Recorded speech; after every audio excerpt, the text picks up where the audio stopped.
ఈ ప్రియులారా प्रियो ఈ రోజు आज के दिन ప్రాణము తీసిన పనిముట్లు అనే అంశంతో మనం కొన్ని విషయాలు తెలుసుకుందాం. प्राण निकालने वाले हथियार इसके विषय में कुछ बातें हम सीखेंगे.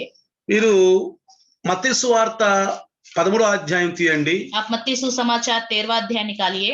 యేసు ప్రభువుని గురించి మరి ఆనాటి ప్రజలు అనుకున్న కొన్ని మాటలు జాగ్రత్తగా విందాం. यीशु मसीह के बारे में उस समय के लोगों ने क्या-क्या सोचा उसके बारे में हम सुनेंगे.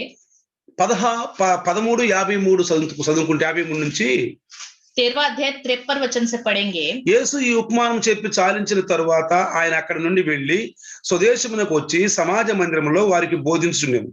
అందువలన వారు ఆశ్చర్యపడి ఈ జ్ఞానమును ఈ అద్భుతములను ఇతనికి ఎక్కడి నుండి వచ్చినవి? ఇతను వడ్లవాని కుమారుడు కాడా? ఇతని తల్లి పేరు మరియ కాదా? యాకోబు, యేసేబు, సిమోను, యోదా అనువారు ఇతని సహోదరులు కారా? ఇతని సోదరీమణులందరూ మనతో ఉన్నారు కారా? ఇతనికి ఈ కార్యములన్నీ ఎక్కడి నుంచి వచ్చినని చెప్పుకొని అతని విషయమై అభ్యంతరపడిరి. जब यीशु ये सब दृष्टांत कह चुका तो वहां से चला गया और अपने नगर में आकर उनके आराधनालय में उन्हें ऐसा उपदेश देने लगा कि वे चकित होकर कहने लगे, इसको यह क्या ज्ञान और सामर्थ के काम कहां से मिले हैं? क्या यह बड़ाई का बेटा नहीं? और क्या इसकी माता का नाम मरियम और इसके भाइयों के नाम याकूब, यूसुफ, शमौन और यहूदा नहीं? और क्या इसकी सब बहनें हमारे बीच में नहीं रहती? फिर इसको यह सब कहां से मिला? प्रियो జాగ్రత్తగా గమనిస్తే यहाँ पर ध्यान देंगे. యేసు ప్రభువుని గురించినటువంటి కొన్ని ఆలోచనలు అక్కడ బయలుపడ్డాయి.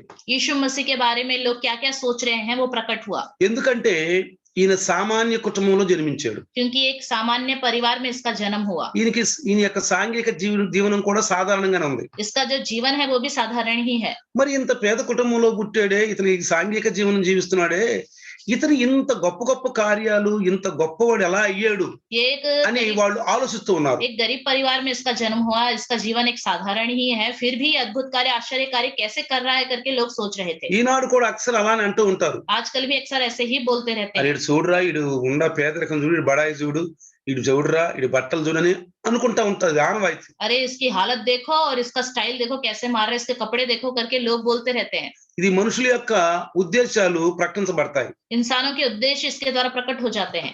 అసూయ కూడా పడతారు కొన్నిసార్లు. कुछ लोग देखकर ईर्ष्या भी करते हैं. యేసు ప్రభుతో కూడా అదే జరిగింది. यीशु मसीह के साथ यही हुआ. ఈయన వడ్లవాని కుమారుడు. ये बड़ाई का पुत्र है. తల్లిదండ్రులకు సహాయం చేస్తూ మరి ఈయన సువార్త చెప్తూ ఉండేవాడు. माता पिता की मदद करते हुए सुसमाचार बताता रहता था. ఈ వడ్లవాని ఈ పనిముట్లే యేసు ప్రభు యొక్క ప్రాణం తీశాయి. ये जो बड़ाई के जो हथियार काम के थे, जो वस्तुएं, उसी ने ही उसकी जान निकाली. నిత్యము అతడు అంటే యేసు తన పనిలో ఉపయోగించే చెక్క అంటే మ్రాను, हमेशा यीशु मसीह अपने काम में जो इस्तेमाल करता था वो लकड़ी, శీలలు, वो कीले. అరే ఎన్ని చేస్తూ ఉన్నప్పుడు, కుర్చీలు చేస్తున్నప్పుడు, మంచాలు చేస్తున్నప్పుడు వాటికి శీలలు కొడుతూ ఉంటారు. जब भी चेयर्स या खाट बनाते हैं तो उसको कील से ठोका जाता है. తర్వాత నిత్యం తాను ఉపయోగించే సుత్తె, हमेशा जिस हथौड़ी का वो इस्तेमाल करता था. ఈ మ్రాను, ఈ శీలలు, ఈ సుత్తె ఒక రోజు నాకు సిలువలో శీలలతో కొడతారు, మ్రాను మీద ఎక్కిస్తారు, సుత్తి తీసుకు శీలలు కొడతారని చెప్పి యేసు ప్రభువుకు తెలుసు. यीशु मसीह जब भी काम करता था लोहा, कील और लकड़ी का इस्तेमाल करता था. यीशु मसीह को पता था एक दिन इस लकड़ी के क्रूस पे मुझे चढ़ाएंगे, कीलों को लगाएंगे और उस हथौड़े से मुझे ठोकेंगे. తను నిత్యం ఉపయోగించే వస్తువులే రేపు నా ప్రాణం తీయబోతుందని యేసు ప్రభువుకు తెలుసు. यीशु मसीह को पता है रोज जिस वस्तुओं का वो इस्तेमाल करता है वही एक दिन इसके प्राण को निकालेंगे. ఎప్పుడు ఆయన ఒక మ్రాను పట్టుకున్నా, ఓహో రేపు దీని మీద ఎక్కాలి నేను. वो कभी भी लकड़ी को हाथ में लेता था तो सोचता था, हाँ इस लकड़ी में मुझे एक दिन चढ़ना पड़ेगा. ఎప్పుడు తండ్రి శీలలు తీసుకురాయా, శీలలు తింటే ఓహో ఈ శీలలు రేపు నాకు కొడతారు, చేతుల్లో కొడతారు, जब కాళ్ళలో पिता కొడతారు. काम करते वक्त कील लेके आओ बेटा बोलते थे तो कीलों को हाथ में लेकर इन कीलों से मुझे ठोका जाएगा. ఎప్పుడు తన తండ్రి అయ్యా సుత్తి తీసుకురాయా, సుత్తితో కొట్టేటప్పుడు ఓహో ఈ సుత్తితో నన్ను కొడతారు. जब पिता बोलता था कि हथौड़ी लेके आओ या हथौड़ा लेके आओ तो हथौड़ा लेकर इस हथौड़े से ही मुझे मारेंगे. ప్రియులారా, प्रियो యేసు ప్రభు యొక్క జీవితము ఆయనకు తెలుసు. यीशु मसीह को उसके जीवन के बारे में सब पता है. ఆయనకు అన్ని తెలుసు. सब पता है. ఆయన సర్వాంతర్యామి. वो सर्वांतर्यामी है. అందుకని ఆయన భయపడలేదు. इसके विषय में वो डरा भी नहीं। ఈ యొక్క పనిముట్లే నా ప్రాణం తెస్తే అని భయపడలేదు. ये जो हथियार हैं, ये जो वस्तुएं हैं, यही मेरी जान निकालेगी, इस विषय में वो डरा नहीं। వాటిపైన ఆయన ఈర్ష్య పెట్టుకోలేదు, కోపం పెట్టుకోలేదు. उसके ऊपर गुस्सा या ईर्ष्या उसने नहीं रखा। వాటిని చూసినప్పుడు ఆయన ఏదో ఒక టెన్షన్ కు గురి కాలేదు. जब भी उन वस्तुओं को देखता था हमेशा टेंशन में आ जाता था, ऐसा भी नहीं था। కొంతమంది మానవులు చూడండి, कई इंसानों को देखिए, ఏదన్నా భయం అనేది ఏమన్నా వాళ్ళకి అపాయం వచ్చినప్పుడు వెంటనే వాళ్ళకి టెన్షన్ వచ్చేస్తుంది. जब कोई डर या खतरा महसूस करते हैं तुरंत उनको टेंशन आ जाता है, చెమటలు పడతాయి, पसीने आ जाते हैं, వెంటనే బీపీ ఎక్కువైపోతుంది, तुरंत बीपी ज्यादा हो जाता है, షుగర్ कई ఎక్కువైపోతుంది, लोगों का शुगर ज्यादा हो హార్ట్ जाता है, బీట్ ఎక్కువైపోతుంది. हार्ट बीट भी ज्यादा हो जाता కానీ है। మన యేసు ప్రభు लेकिन हमारा यीशु ఎప్పుడు मसीह నిశ్చలతగానే ఉన్నారు. हमेशा बिल्कुल ध्यान से शांत से रहता था। ఎందుకని? क्यों? ఆయనకి తెలుసు, उसे पता है ఆయన ఎందుకు వచ్చాడో తెలుసు, वो क्यों आया, उसे पता है ఆయన ఏం చెయ్యాలో తెలుసు. ఆయన उसको क्या करना है पता है। ఇంకొక విషయం ప్రియులారా, एक और बात ఇక్కడ प्रिय, జాగ్రత్తగా మనం ఆలోచించాలి. इस बात पर हमें ध्यान देना है। యేసు ప్రభు పుట్టిన తర్వాత यीशु मसीह के जन्म के बाद మరియమ్మ యేసేపులు వివాహమైంది. मरियम और यूसुफ की शादी हो गई, शादी हो गई। అది గుర్తుంచుకోవాలి. इस बात को याद रखना है। అందుకే అంటున్నాడు ఇక్కడ, इसलिए कहता है यहाँ पर, ఇక్కడ ఏమంటున్నాడు చూడండి, देखिए क्या कहता है। తన తల్లి పేరు మరియ కాదా? యాకోబు, యేసేబు, సీమోను, యోదాను వారు ఇతని సహోదరులు కారా? ఇతని సోదరీమణులు మనందరితో లేరా అంటున్నారు. क्या इसकी माता का नाम मरियम नहीं, इसके भाइयों के नाम याकूब, यूसुफ, शमौन, यहूदा नहीं? क्या इसकी सब बहनें हमारे बीच में नहीं रहती? ऐसे बोल रहे थे लोग। పెళ్ళైంది ప్రియులారా. शादी हो गई थी చాలా मरियम మంది అంటున్నారు की। बहुत से लोग कहते हैं మరియంకు పెళ్లి అవ్వలేదు, मरियम की शादी नहीं हुई, ఈమె ఆకాశ రాణి, ये आकाश की रानी है, ఈమెను పూజించాలంటున్నారు. इसकी पूजा करनी चाहिए। పూజించకూడదు ప్రియులారా, पूजा नहीं करनी चाहिए, తప్పు. ये गलत है। ఆజ్ఞాతిక్రమమే పాపం. आज्ञा का उल्लंघन करना पाप है। తల్లి యొక్క సంరక్షణలో పెంచబడ్డాడు, తండ్రి యొక్క సంరక్షణ పెంచబడ్డాడు. माता और पिता के देखभाल में, पालन पोषण में वो पैदा हुआ, बड़ा हुआ ఈ లోకరీత్యా, इस संसार के तौर पर, ఈ లోకరీత్యా इस संसार के तौर వీళ్ళు पर। శారీరకమైనటువంటి తల్లిదండ్రులే గాని ఆత్మీయ తండ్రి తల్లి తనకి తన్ని దేవుడే. ये शारीरिक रूप से तो माता पिता हैं, लेकिन आत्मिक रूप से माता और पिता सिर्फ परमेश्वर ही है। ఇతను వడ్లవాని కుమారుడు కాదా అన్నాడు. क्या ये बड़ाई का पुत्र नहीं करके बोला? అంటే मतलब యేసు ప్రభు గురించి క్షుణ్ణంగా వాళ్ళకి తెలియదు. यीशु मसीह के बारे में साफ साफ उन्हें नहीं पता। ఆయన చూస్తున్నారు, उसको देख रहे हैं, ఆయన యొక్క కార్యాలు చూస్తున్నారు, उसके कार्यों को देख रहे हैं, ఆయన కొన్నిసార్లు వెంబడిస్తున్నారు. वो कई बार उसके पीछे पीछे भी चल रहे हैं। ఈయన ఏం చేస్తున్నాడా, ये क्या क्या करता है, ఇతను పరీక్షించాలి అని. इसको परखना है। పరీక్షించడానికి వెంబడిస్తున్నారు కానీ ఆయన్ని ద్వారా రక్షణ పొందడానికి వెంబడించట్లేదు. उसकी परीक्षा करने के लिए पीछे चल रहे हैं, उसके द्वारा उद्धार पाने के लिए पीछे नहीं चल रहे हैं। ఈనాడు క్రైస్తత్వం కూడా ఏదో ఆచార వ్యవహారంగా మేం క్రైస్తవులమి, మేం మతపరులమి, మా మతం క్రైస్తవం అనే చెప్పి ఆచరిస్తున్నారు కానీ ఆయన ద్వారా ఏదన్నా ఒక రక్షణ అనుభవాలు, కొన్ని ఆధ్యాత్మిక విలువలు కనుగొందని ఎవరు చాలా మంది వెంబడించలేదు ప్రియులారా. आजकल बहुत से लोग हम क्रिश्चियन हैं, क्रिश्चियनों का परंपराओं का, धर्म का पालन करना है करके चल रहे हैं, लेकिन क्रिश्चियन है, हमें उद्धार पाकर प्रभु की इच्छा के अनुसार जीना है करके कोई नहीं सोचता। అలాంటి వాళ్ళలో ఆత్మీయ మార్పులు మనం చూడలేం. ऐसे लोगों के अंदर आत्मिक बदलावट हम नहीं వాళ్ళు देख पाएंगे। ఆత్మీయ ఆత్మ గర్వంతో ఉంటారు ఎప్పుడు. वो हमेशा आत्मिक घमंड के साथ रहेंगे। మేము క్రైస్తవులమే, हम क्रिश्चियन हैं। కొన్ని విషయాల్లో వాళ్ళు చాలా గర్వంగా ఉంటుంటారు. उनको कुछ कुछ विषय में वो घमंड से रहते हैं। అసలు గర్వం ఉండకూడదని బైబిల్ చదివిస్తుంది. बाइबल में लिखा है कि घमंड बिल्कुल नहीं होना चाहिए। అందుకే इसलिए మీరు ఈ రోజు పాఠం తెలిసి చదివే ఉంటారు. మీరు आज का आपने पाठ पढ़ा होगा, ఏది మన ద్వితీయోపదేశ కాండం, व्यवस्था विवरण। అక్కడ మోషే కీర్తన రాశాడు. वहां पे मूसा ने एक भजन संहिता लिखा है। నేనే దేవుణ్ణి, నాకు తర్వాత దేవుళ్ళు అని చెప్పి దేవుడు చెప్పాడు. मैं ही परमेश्वर हूँ, मेरे बाद और कोई परमेश्वर नहीं है करके उसमें ఈ लिखा రోజు हुआ है। క్యాలెండర్ ప్రకారంగా మీరు ఎవరైనా చదువుతుంటే अगर कैलेंडर के अनुसार आप पढ़ रहे हैं तो ఈ రోజు ఉంది आज के दिन है పాత నిబంధనలో. व्यवस्था विवरण पुराने नियम में। కాబట్టి इसलिए ఆయనే దేవుడు, वही परमेश्वर है, ఆయన యెహోవా, वो यहोवा है, ఆయన పంపిన కుమారుడు. उसका भेजा हुआ पुत्र। కుమారుడు కార్యాల ద్వారా దేవుని కార్యాలు ప్రకటించబడ్డాయి. पुत्र के कार्यों के द्वारा परमेश्वर के कार्य प्रकट हो गए। కుమారుడు యొక్క ఆలోచనల ద్వారా దేవుని యొక్క ఆలోచనలు మరి ప్రత్యక్షించబడ్డాయి. पुत्र के विचारों के द्वारा परमेश्वर के विचार प्रकट हो गए। కుమారుడు యొక్క ప్రేమ ద్వారా దేవుని యొక్క ప్రేమ వెల్లడించబడింది. पुत्र के प्रेम के द्वारा परमेश्वर का प्रेम प्रकट हो गया। అందుకనే इसलिए అదృశ్య దేవుడు క్రీస్తులో కనపడతాడు మనకు. अदृश्य परमेश्वर मसीह में हमें दिखाई देता है। అందుకనే క్రీస్తుని నమ్ముకుంటే దేవుని నమ్ముకున్నట్టే. मसीह पर विश्वास करने से परमेश्वर पर विश्वास करने के बराबर है। అందుకే నా నామంలో ప్రార్థించమన్నారు. इसलिए कहता है मेरे नाम से प्रार्थना करो। కానీ దండం పెట్టమనలా, हाथ जोड़ने के लिए नहीं कहता, పూలమాల వేసుకోమనలా, फूलों की माला डालो करके नहीं ఇంట్లో कहता, ఫోటోలు పెట్టిన ఆరాధించమనలా. घर में तस्वीरें रख के आराधना करने को नहीं ఈ कहता। రోజు క్రైస్తవులు ఎంతమంది ఆరాధిస్తున్నారు? आजकल कितने लोग इस तरह के आराधना करते हैं। చర్చిల యొక్క ఆవరణలోని ఫోటో బొమ్మలు పెట్టుకొని బొమ్మలకు పూజిస్తున్నారు. चर्च के आंगन में ही तस्वीर रखकर तस्वीरों की पूजा करते हैं, బొమ్మలకు పూజిస్తున్నారు. तस्वीरों की पूजा करते हैं। క్రైస్తవ్యం ప్రియులారా ఎటు పోతుందో చూడండి. क्रिश्चियन का जीवन किधर जा रहा है देखिए। మరి క్రైస్తవులుగా మనం రోజు రోజు ఎదుగుతూ మనం వాటిని గమనించాలి. क्रिश्चियन है हम, रोज रोज बढ़ते हुए इस बात पर हमें ध्यान देना వాటికి चाहिए, దూరంగా ఉండాలి. उस पर उससे दूर रहना चाहिए, అలాంటి వాళ్ళకు కూడా దూరంగా ఉండాలి. ऐसे लोगों से भी दूर रहना चाहिए। అలాంటి వాళ్ళకు దూరం అవుతుంటే సత్యంగా నీవు దేవుని దగ్గర అవుతూ ఉంటావు. ऐसे लोगों से दूर होते जाओगे तो सच्चाई के रूप में प्रभु के नजदीक होते जाओगे। అందుకే इसलिए యేసు ప్రభు పట్ల వాళ్ళు ఆలోచించిన ఆలోచన తప్పు ఆలోచన. यीशु मसीह के बारे में जो कुछ भी वो सोचते थे वो गलत विचार है, ఎందుకంటే లేఖనాలు వాళ్ళకి అర్థం కాకుండా ఈ యుగ దేవత వాడి కళ్ళకి గంతలు కట్టేసి, क्योंकि ये लेखन भाग समझ में नहीं आया, इसलिए इस युग के जो देवता है उसने आंखों को बंद कर रखा है। అందుకనే इसलिए యేసు ప్రభు यीशु मसीह నిత్యము పట్టుకుంటున్నటువంటి ఆ వస్తువులే ఒక రోజు ఆయన ప్రాణం తీస్తాయని యేసు ప్రభు స్పష్టంగా यीशु తెలుసుకున్నాడు. मसीह को साफ साफ पता था जिन वस्तुओं का रोज इस्तेमाल कर रहा है वो ही एक दिन उसकी जान लेंगे, ఎందుకంటే ఆయన ప్రవక్త, क्योंकि वो नबी है, ఆయన దేవుని కుమారుడు, वो परमेश्वर का पुत्र है, ఆయన జన్మే పవిత్ర జన్మ. उसका जन्म ही पवित्र है। చూడండి देखिए మత్తయి సువార్త मत्ती सुसमाचार 16వ అధ్యాయము 16वां अध्याय 21వ వచనం చదివితే 21वां वचन पढ़े। చూడండి, देखिए అప్పటి నుండి తాను యెరూషలేమునకు వెళ్ళి పెద్దల చేతులను ప్రధాన యాజకుల చేతను శాస్త్రుల చేతను అనేక హింసలు పొంది శ్రమపడి మూడవ దినమున లేచుట అగత్యమని యేసు తన శిష్యులకు తెలియజేయ మొదలుపెట్టగా, उस समय से यीशु अपने चेलों को बताने लगा, अवश्य है कि मैं यरूशलेम को जाऊं और पुरनियों और प्रधान याजकों और शास्त्रियों के हाथ से बहुत दुख उठाऊं और मार डाला जाऊं और तीसरे दिन जी उठूं। అర్థమైందా? समझ में आ रहा है? ఇప్పుడు అర్థమైంది కదా? अभी आपको समझ में आया? ఏ పనిముట్లు నేను రోజు ఉపయోగిస్తున్నావు అయ్యే నన్ను రేపు చంపుతాయి. जिन कामों का, जिन वस्तुओं का तुम काम के लिए इस्तेमाल कर रहे हो वो ही वस्तुएं मुझे मारेंगी, చంపుతాయి. मारेंगी।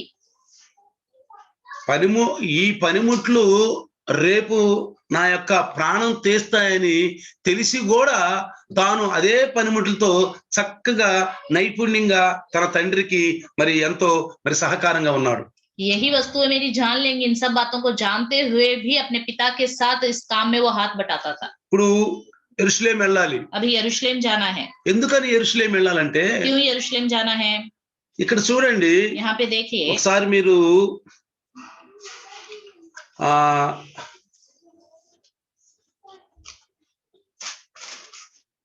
యోహాను సువార్త एक बार यूहन्ना सुसमाचार తీయండి. यूहन्ना सुसमाचार खोलेंगे 1:29. 1:29। యోహాను సువార్త 1:29లో ఆయన గొర్రె పిల్లగా ప్రత్యేకించబడ్డాడు. वो मेमने के रूप में प्रत्येक रूप से किया गया, గొర్రె పిల్ల. मेमना। మరి ధర్మశాస్త్రంలో పాపాలు తీసివేయటానికి బలిపీఠం మీద గొర్రె పిల్లను వధించాలి. व्यवस्था में पापों को खत्म करने के लिए वेदी पर मेमने की बलि चढ़ानी चाहिए, గొర్రె పిల్లను వధించాలి. मेमने की बलि चढ़ानी चाहिए, రక్తం కార్చాలి. लहू बहना चाहिए, మనుషుల పాపాల కొరకు చిందించాలి. इंसानों के पापों के लिए लहू बहना है। యెరూషలేము బయట వధించబడాలి. यरूशलेम के बाहर ही उसकी बलि होनी है। ఆ యొక్క మేక గాని గొర్రె గాని కోడి గాని అంతరములన్నిటినీ కాల్చి ఆ యొక్క యెరూషలేం బయట పారబోయాలి. वो भेड़ हो, मेमना हो या बछड़ा हो, वो जो है उसको जलाने के बाद उसकी सारी अंतड़ियों को भी अंदर का जो है जलाकर उसको बाहर यरूशलेम के फेंक देना है। అందుకే యేసు ప్రభు అంటున్నాడు, इसलिए यीशु मसीह कहता है నేను గొర్రె పిల్లగా వచ్చాను. मैं मेमने के रूप में आया हूँ। చూడండి, देखिए యోహాను సువార్త यूहन्ना सुसमाचार 10వ అధ్యాయం తీయండి. 10वां अध्याय निकालिए, 11వ వచనం చదవండి. 11वां वचन पढ़ेंगे। యోహాను సువార్త 10వ అధ్యాయం 11వ వచనం. यूहन्ना 10:11। अच्छा चरवाहा मैं हूँ, अच्छा चरवाहा भेड़ों के लिए अपना प्राण देता है। చూసారా, నేను ప్రాణం ఇవ్వటానికి వచ్చాను. मैं प्राण देने के लिए आया हूँ, నేను కాపర్ని, मैं चरवाहा हूँ, నేను ఆ గొర్రెని. ఇప్పుడు ఆ గొర్రె యెరూషలేం వెళ్ళాలి. मैं मेमना हूँ और मेमना अभी यरूशलेम को जाना है।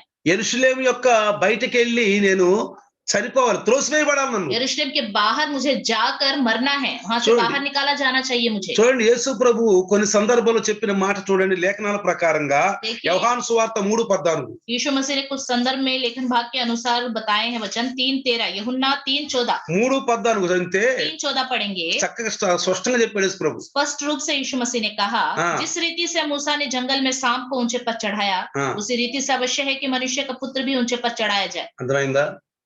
మనుష్య కుమారుడు కూడా మరి పైకెత్తబడాలి. मनुष्य का पुत्र भी ऊपर चढ़ाना चाहिए। పాము ఆ యొక్క అరణ్యంలో పాము కాటేసిన ప్రతి వ్యక్తి చనిపోతూ ఉండగా మోషే ప్రార్థించినప్పుడు ఒక ఇత్తడి సర్పమును ఆ యొక్క స్తంభం మీద చేసి పెట్టు, దానితో శ్రద్ధగా ధ్యానం ఎవరు చూస్తున్నారు బతుకుతారు అన్నాడు. जब जंगल में इजरायली लोगों को सांपों ने डस दिया और वो उसके द्वारा अपने प्राण को खो रहे थे, तब परमेश्वर ने कहा एक पीतल के सांप को बना और जो कोई इसकी ओर ध्यान से देखेगा वो सब अपने जान को बचा लेंगे।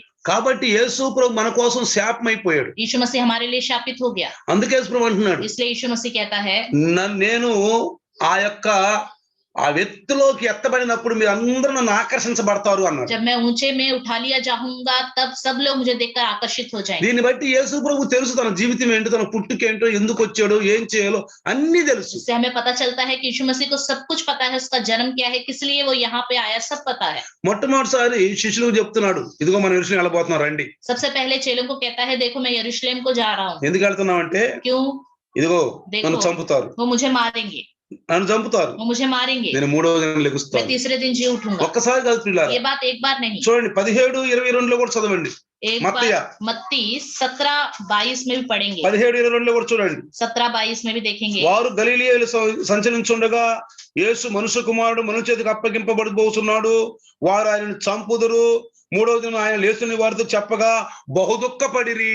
जब वे गलील में थे तो यीशु ने उनसे कहा, मनुष्य का पुत्र मनुष्यों के हाथ में पकड़वाया जाएगा और वे उसे मार डालेंगे और वे तीसरे दिन जी उठेगा। इस पर वे बहुत उदास हुए, బాగా దుఃఖపడ్డారు. बहुत ही उदास అంటే हुए। మొత్తానికి ఏదో జరగబోతుంది, मतलब कुछ होने वाला है, ఒక భయంకరమైనటువంటి సంఘటన జరగబోతుంది. एक भयानक घटना घटने वाली है। అంతగా వాళ్ళు ఆలోచించకపోయినా, इतना उन्होंने इस विषय में ध्यान नहीं दिया, అంత లోతుగా వాళ్ళు ఆలోచించకపోయినా, इतनी गहराई में उन्होंने ध्यान भी नहीं दिया। ఏదో భయంకరమైన సంఘటన జరగబోతుంది యేసు తోటి. यीशु मसीह के साथ कुछ भयानक घटना घटने तो वाली है। పిల్లారా, प्रियो, మనిషికి దేవుడు మనసిచ్చాడు, इंसान को परमेश्वर ने मन दिया है, ఆలోచించే శక్తిని ఇచ్చాడు. सोचने की शक्ति दी है। కాబట్టి इसलिए మంచి చెడ్డలు మనం కూడా ఆలోచించాలి, अच्छा क्या है बुरा क्या है ये हमें भी सोचना चाहिए, ఆలోచించాలి. सोचना चाहिए। వాక్యమైన దేవుడు वचन रूपी परमेश्वर మనతో మాట్లాడుతున్నప్పుడు, हमसे जब बात करता है, ఆ వాక్యమైన యేసు ప్రభు శిష్యులతో మాట్లాడుతున్నాడు 1వ శతాబ్దంలో. वो वचन रूपी यीशु मसीह चेलों से बात करता है 1ली शताब्दी में। వాళ్ళు దుఃఖపడ్డారు. वो दुखित हो गए। ఎందుకు దుఃఖపడ్డారు? क्यों? ఏదో అపాయం జరగబోతుందని. कुछ खतरा है। మరి ఒక క్రైస్తవుడుగా एक क्रिश्चियन के रूप में మనకు జరగబోయే అపాయం, ఇక ముందు జరగబోయే విషయాలు మనం ఆలోచించుకుంటున్నాం ఎప్పుడన్నా? हमारे जीवन में होने वाली विषय और कोई खतरा के बारे में हम सोचते हैं क्या कभी? యేసయ్య రాబోతున్నాడు, यीशु मसीह आने वाला है, మేఘాల మీద వస్తాడు, बादलों पे आएगा, పరిశుద్ధులను తీసుకెళ్తాడు, पवित्र लोगों को ले जाएगा, పరలోకంకి వెళ్తాం, हम स्वर्ग में जाएंगे, అక్కడ 7 సంవత్సరాలు ప్రభు భోజనం చేస్తాం.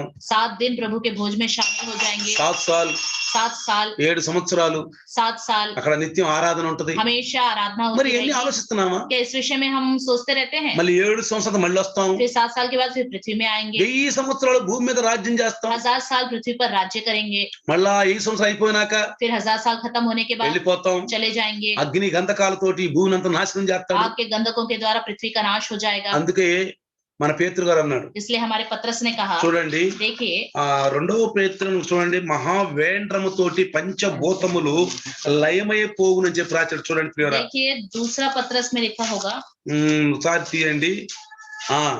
2వ పేతురు 3వ అధ్యాయము ఆ 10వ వచనంలో చూస్తే, दूसरा पत्रस 3रा अध्याय 10वें वचन में देखिए, అయితే ప్రభు దినము దొంగ వచ్చినట్లు వచ్చును, ఆ దినమున ఆకాశములు మహాధ్వనితో గతించిపోవును, పంచభూతములు మిక్కటమైన వేండ్రముతో లయమైపోవును, భూమియు దాని మీద ఉన్న కృత్యములు కాలిపోవును, ఇవన్నీ ఇట్లు లయమైపోవును గనుక ఆకాశములు రగులుకొని లయమైపోనట్టు పంచభూతములు మహావేంద్రముతో కరిగిపోనట్టు దేవుని దినపు రాకడ కొరకు కనిపెట్టు దానిని ఆసక్తితో అపేక్షించచ్చు. మీరు పరిశుద్ధమైన ప్రవర్తనతోను భక్తితోను ఎంతో జాగ్రత్త గలవారై ఉండవలెను. परंतु प्रभु का दिन चोर के समान आ जाएगा। उस दिन आकाश की बड़ी हड़हड़ाहट के शब्द से जाता रहेगा और तत्व बहुत ही तप होकर पिघल जाएंगे और पृथ्वी और उस पर के काम जल जाएंगे। जबकि ये सब वस्तुएं इस रीति से पिघलने वाली है, तो तुम्हें पवित्र चाल चलन और भक्ति में कैसे मनुष्य होना चाहिए। చూసారా, देखा, ప్రాణం తీసే పనిముట్లని రోజు ఆయన అక్కడే ఉండి వాటిని చూస్తున్నాడు.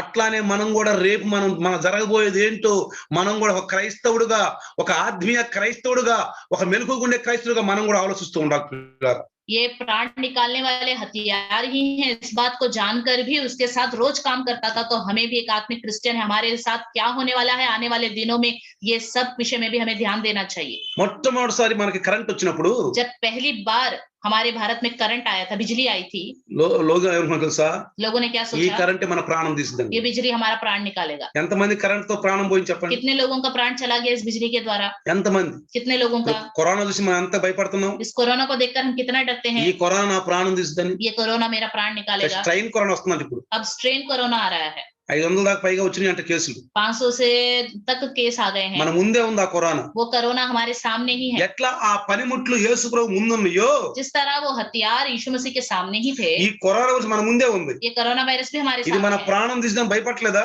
क्या ये प्राण हमारे निकालेगा कि नहीं डरते? అందుకని జాగ్రత్తగా ఉంటున్నా ఉండలేదు. इस विषय में ध्यान से रहते हैं या नहीं, జాగ్రత్తగా ఉంటున్నా ఉండలేదు. रहते हैं या नहीं ध्यान से? కాబట్టి ప్రియరా, इसलिए प्रिय, క్రైస్తవుడు అంటే ఏదో గుడ్డకు చేలో పడేట్టు చర్చిలకి వెళ్ళి కూర్చుని బైబిల్ సంకలో పెట్టుకుని ఏదో ప్రార్థన చేద్దాంలే, ఏదో 40 దినాలు ఆశీర్దాంలే అని ఒక ఏదో ఆకులు గల పంజరు చెట్టులా కాదు ప్రియులారా. क्रिश्चियन का जीवन ऐसा नहीं कि एक अंधा बहन जाके खेत में गिर गया, वैसे ही हम ये लेंटी डेज आ गए हैं, बाइबल हाथ में पकड़ लिया, चर्च चले गए, थोड़ी देर वचन सुन लिया, ऐसा नहीं है इसका जीवन। ఈ లెంట్ డేస్ ఒక ఆచారం అయిపోయింది. ये लेंटी डेज एक परंपरा का जीवन हो ఈ गया। 40 దినాలు బాగా ప్రార్థనకి వెళ్తారు, పాటలు పాడతారు, ఏడుస్తారు.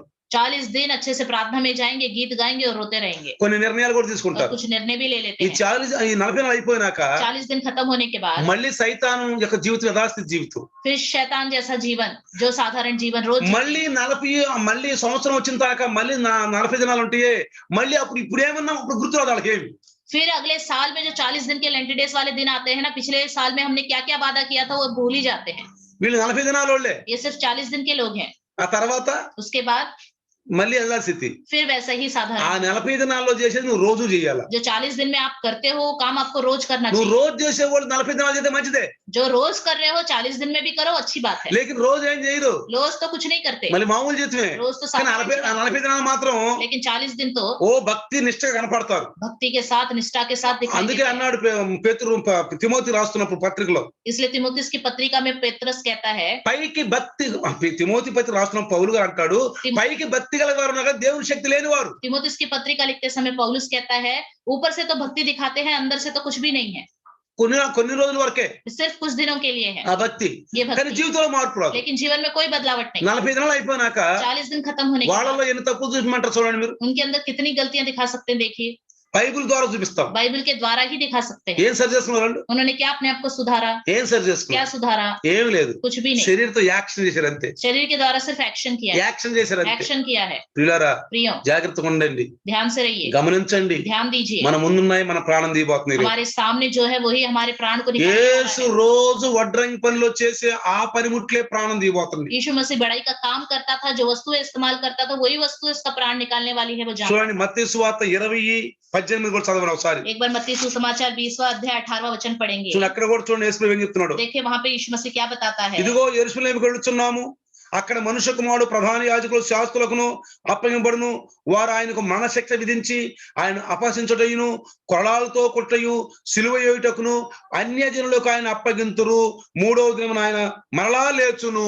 देखो हम यरूशलेम को जाते हैं और मनुष्य का पुत्र प्रधान याजकों शास्त्रियों के हाथ पकड़वाया जाएगा और वे उसको घात के योग्य ठहराएंगे और अन्य जातियों के हाथ सौंपेंगे कि वे उन्हें ठट्टों में राय और कोड़े मारे और क्रूस पर चढ़ाए, అపహసిస్తారంట, जिलाए जाएंगे, అపహసిస్తారంట, उसको ठट्टों में उड़ाएंगे, కొరడాలతో కొడతారంట, कोड़े मारेंगे అన్ని జనులకు और అప్పగిస్తారంట. अन्य जातियों के हाथ में सौंप देंगे। ఎవరు?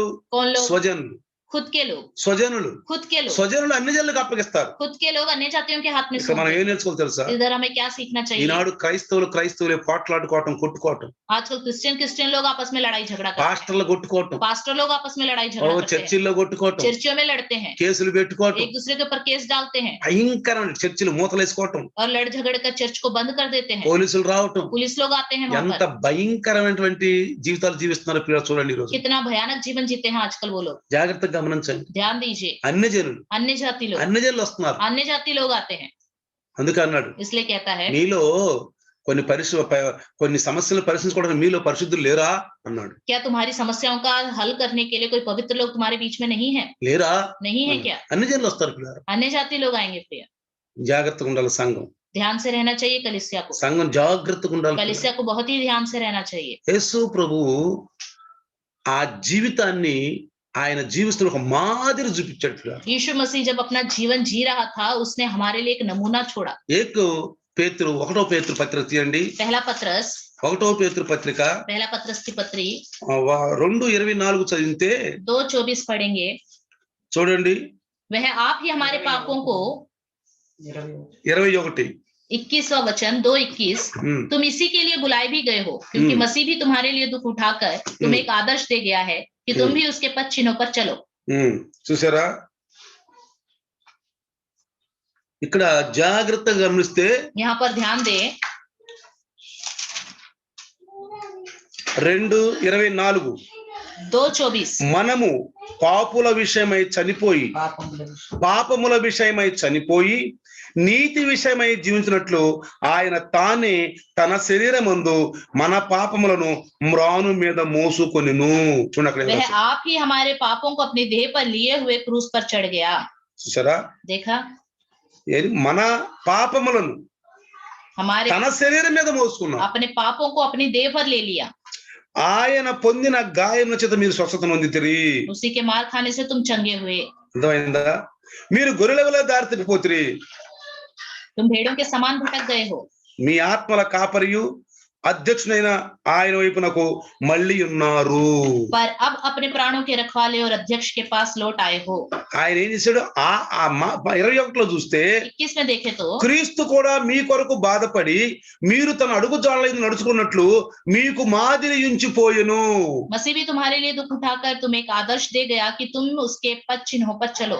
ఆయన పాపము చేయలేదు, ఆయన నోటన ఏ కపటము పడలేదు, కనబడలేదు, ఆయన దూషింపబడి బదులు దూషింపలేదు, ఆయన శ్రమ పెట్టబడి బెదిరింపక న్యాయముగా తీర్పు తీర్చు దేవునికి తన్ను తను అప్పగించుకొనెను.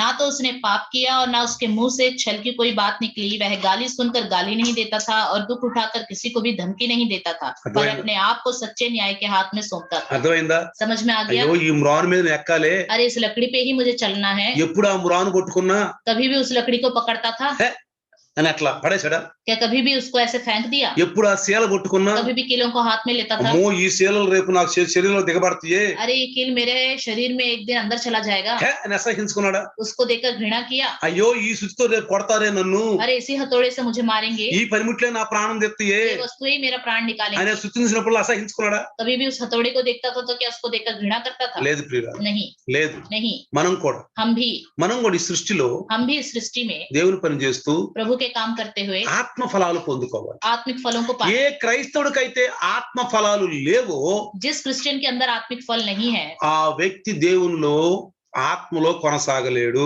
वो व्यक्ति प्रभु में और आत्मा में आगे नहीं बढ़ सकता। కొంతమంది చూడండి, कुछ लोगों को देखिए లైవ్ లోకి వస్తారు, నేను చూస్తాను, लाइव में आते हैं, मैं देखता हूँ, జస్ట్ ముందు కూర్చుంటారు, सिर्फ बैठ जाते हैं ఆ साथ, తర్వాత నాకు కనపడరు, उसके बाद दिखाई नहीं देते, కనపడరు. फिर दिखाई नहीं మరి देते। వాళ్ళకి ఏం పనులు ఉంటాయి ఏమో, पता नहीं उनके क्या क्या काम होते हैं। సైతాన్ ఎత్తుకెళ్ళిపోతాడు. शैतान उठा के ले जाता है, పో పో బడి బడి బడి బడి పో, जाओ जाओ बाहर जाओ, बाहर जाओ, రా రా రా రా బయట రా. आ जाओ बाहर आ जाओ। మనం చూడండి, ఎప్పుడన్నా బస్సులు బాగా ఆపకుండా వెళ్తున్నారు అనుకోండి, अगर बस हमारे लिए रुकती नहीं और ऐसी चली जाती है, యార్ లడ్డు బాట రే, యార్ కహా జా రే, లడ్డు బాట రే క్యా అంటాం. लोग चिल्लाते रहते हैं कि लड्डू बांट रहे हैं क्या, जो बस नहीं रुक रहा चला जा रहा है। ఏమంటాం మనం?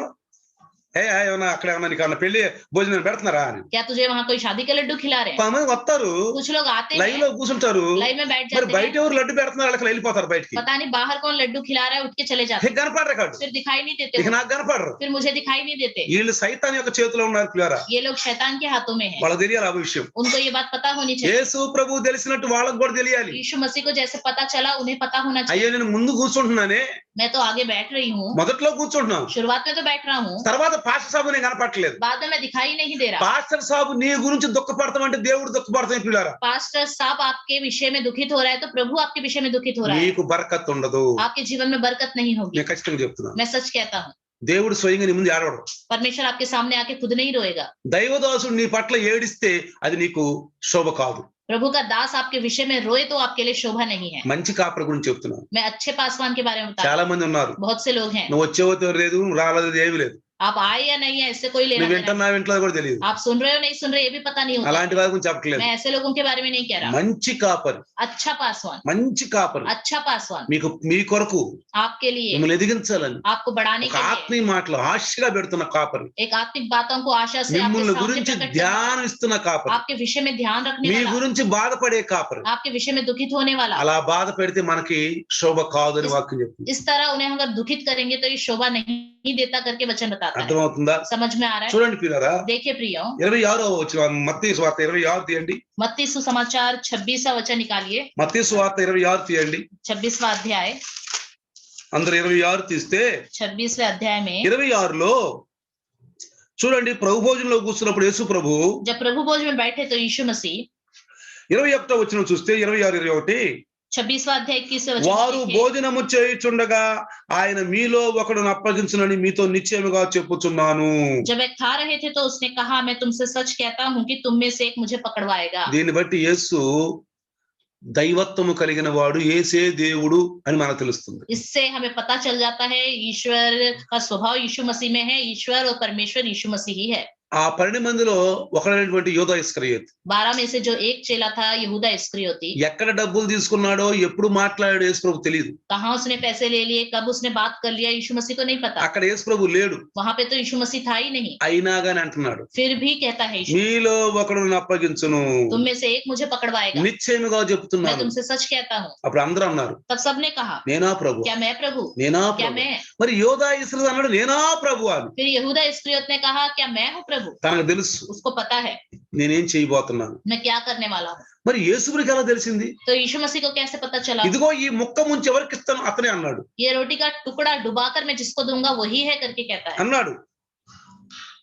అప్పుడు तब ఇక్కడ ఏమన్నాడో చూడండి, वहां क्या कहा देखिए, మనుష్య కుమారుడు గూర్చి రాయబడిన ప్రకారం ఆయన పోవుచున్నాడు గాని ఎవరి చేత మనుష్య కుమారుడు అప్పగింపబడుచున్నాడో ఆ మనుషునికి శ్రమ, ఆ మనుషుడు పొట్టయి ఉండని ఎడల వానికి మేలని చెప్పాను. मनुष्य का पुत्र तो जैसा उसके विषय में लिखा है जाता ही है, परंतु उस मनुष्य के लिए शोक है जिसके द्वारा मनुष्य का पुत्र पकड़ाया जाता है. ప్రియులారా, ఈయన లోక పాపములు మోసుకుని పోచున్న దేవుని గొర్రె పిల్లగా వచ్చాడు. ये संसार के पाप को उठाने वाला मेमने के रूप में ఈయన आया. బలైపోవలసిందే. ये तो बलि होना ही पड़ेगा. యేసుకు తెలుసు, यीशु मसीह को पता నేను है గొర్రెలకు ప్రాణం పెడతానికి వచ్చాను. मैं भेड़ों के लिए प्राण देने को నా आया हूँ. ప్రాణం నేను పెట్టగలను, తీసుకోగలను. मैं अपने प्राण को दे सकता हूँ और ले भी सकता నా हूँ. ప్రాణం మీద ఎవరికి అధికారం లేదు. मेरे प्राण पर किसी का अधिकार नहीं है. పెడతాను, తీసుకుంటాను. मैं दूंगा और ले भी గొర్రెల लूंगा. కొరకు ప్రాణం పెడతాను, भेड़ों के लिए प्राण दे दूंगा, మళ్ళీ నా ప్రాణం నేను తీసుకుంటాను. फिर मैं अपने प्राण को ले लूंगा. చూసారా ప్రియులారా, देखा प्रिय, యేసు ప్రభు నిజంగా దైవత్వం కలిగినటువంటి ఆయన ఒక మంచి ఆత్మీయ మనుషుడు.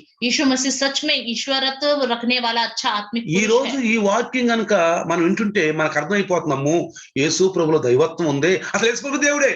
आज के दिन वचन अगर हम ध्यान से सुने तो हमें पता चल जाता है यीशु मसीह में ईश्वरत्व है, यीशु मसीह ही परमेश्वर है. తెలియాలి ఈ రోజు మనకు. हमें आज के दिन पता होना चाहिए. ఆయనకి ఎలా తెలిసిందో उसे जैसे पता మన चला విషయం కూడా మనకు తెలియాలి. हमारे बारे में भी हमें पता ఒక होना चाहिए. క్రైస్తవుడు అమాయకుడిగా ఉండకూడదు. एक क्रिश्चियन व्यक्ति को बेचारे के रूप में नहीं रहना ఏం चाहिए. జరగబోతుందో తెలియాలి. क्या होने वाला है उसे पता होना चाहिए. దానిలో నేను ఉంటానా, क्या उसमें मैं भी हूँ యా తప్పించబడతాను. या बच जाऊंगा. ఎన్నేసి మణుగులు పడతాయి అంట పైనుంచి? कितने 5 మణుగులు పడతాయి అంట. 5 मन के ओले गिरेंगे. 5 మణుగులు పడతాయి అంట. 5 मन के ओले. ఒక్క తేలు కుడితే 5 నెలలు నొప్పి అంట. एक बिच्छू काटेगा तो 5 महीना दर्द. క్రైస్తవులు తెలుసా? क्रिश्चियन लोगों को पता है, కొంతమంది తెలియదు. कुछ लोगों को नहीं కొంతమంది पता. తెలిసినా कुछ लोगों को पता है फिर అరే भी. చూడనా अरे ఎవరు छोड़ो, చెప్పారు ఎవరు చెప్పారు ఇవన్నీ? किसने कहा ये सब कुछ? ఎవరు చెప్పారు? किसने कहा? నమ్మరు. भरोसा नहीं करते, మళ్ళీ క్రైస్తవులే फिर वो क्रिश्चियन ही వీళ్ళు है, వాక్యాలు వింటారు, वचन तो सुनते हैं, నమ్మరు. भरोसा नहीं करते, పైకి భక్తి అంతే. सिर्फ ऊपर से भक्ति ही है, అసలు వాళ్ళ వేషధారణ చూసి మనకు అర్థమైపోతుంది. उनका पहनावा देखते ही हमें అసలు समझ में आता వేషధారణ है। చూసి మనకు ఈ లోకం దగ్గర లోకంలో ఉన్నారా వీళ్ళు, లోకం నుంచి వేరే వాళ్ళ బనావట్ చూసి అర్థమైపోతుంది మనకు. उनकी बनावट, पहनावट और श्रृंगार देख के ही समझ में आता है यीशु మంచి मसीह किस संसार में है। మంచి క్రైస్తవురాలకి మంచి క్రైస్తవులకు అర్థమైపోద్ది. जो अच्छा क्रिश्चियन है उसको समझ में आ जाता है, చూసిన వెంటనే तुरंत देखते ఓహో ही వీళ్ళు ఇంకా లోకంలోనే ఉంటారు, वे अभी भी संसार में है, వీళ్ళు ఇంకా లోకంలోనే ఉంటారు, अभी भी संसार में है, మనకు అర్థమైపోతుంది. हमें समझ में आ जाता ఎట్ట है। యేసుకి అర్థం అవుతుంది, जिस तरह यीशु मसीह को पता ఈ चलता పనిముట్లు है నా ప్రాణం తెస్తాయి. ये काम करने वाली वस्तुएं मेरे प्राण को निकालेंगे। యేసు ప్రభు ఎక్కించారు పైకి, यीशु मसीह को चढ़ाया ऊपर की, దేని మీద ఎక్కించారు? किस पर चढ़ाया? మ్రాను మీద. लकड़ी पर। రోజు యేసయ్య ఏ మానుని తీసుకొని रोज यीशु मसीह जिस लकड़ी को लेकर, ఏ చీరలు కొట్టి जिन कीलों से काम करता ఏ था, సుత్తితో కొడుతున్నాడు जिस हथौड़ी से उन्हें मारता था, యేసు ప్రభుని यीशु मसीह को ఆ గొల్గోత కొండ మీద उस गोलगोथ पहाड़ पर ఆ మ్రానుని చక్కగా సిలువుగా చేసి उसी लकड़ी को अच्छे से क्रूस का आकार యేసును दिया, పడుకోబెట్టి यीशु मसीह को उस पर लिटाया, ఆ సిలువలు తీసుకొని वो ఆ శీలలు తీసుకొని उन कीलों को लिया, ఇంత పొడుగు శీలలు తీసుకొని बड़ी बड़ी कीलों को लेकर ఆ సుత్తి తీసుకొని हथौड़ा लिया। తీసుకొస్తున్నప్పుడు जब उसको लेकर आ रहे थे, యేసయ్య ఏమనుకుంటున్నాడు यीशु చెప్పండి? मसीह ने क्या सोचा होगा बताइए? నేను ఎన్ని సంవత్సరాల నుంచి మనం స్నేహం చేసి ఉన్నాం, अरे हम कई सालों से हमारी कितनी अच्छी मित्रता है, రోజు ఈ మాను నా చేతిలో ఉండేది, रोज ये लकड़ी मेरे हाथ में होती, రోజు ఈ చీరలు నా చేతిలో ఉండేది, रोज ये कील मेरे हाथ में होती, రోజు ఈ సుత్తి నా చేతిలో रोज ఉండేది. ये हथौड़ी मेरे हाथ में होती కొత్త थी। ఏం కాదు నాకు, ये मेरे लिए कुछ नया नहीं है, కొత్త ఏం కాదు నాకు, कुछ नया नहीं है, నాకు తెలుసు मुझे पता ఒక है రోజు ఈ మాను మీద ఎక్కుతాను, एक दिन मैं इस लकड़ी पे ఈ चढ़ूंगा, శీలలు నా శరీరంలోకి వెళ్ళిపోతాయి, ये कील मेरे हाथों में ఈ चली जाएगी, సుత్తితో కొడతారు. उसी हथौड़ी से मुझे मारेंगे। అందుకనే మన యొక్క టైటిల్ ఏంటి? इसलिए आज के दिन हमारा टाइटल क्या है? ప్రాణము తీసిన పనిముట్లు.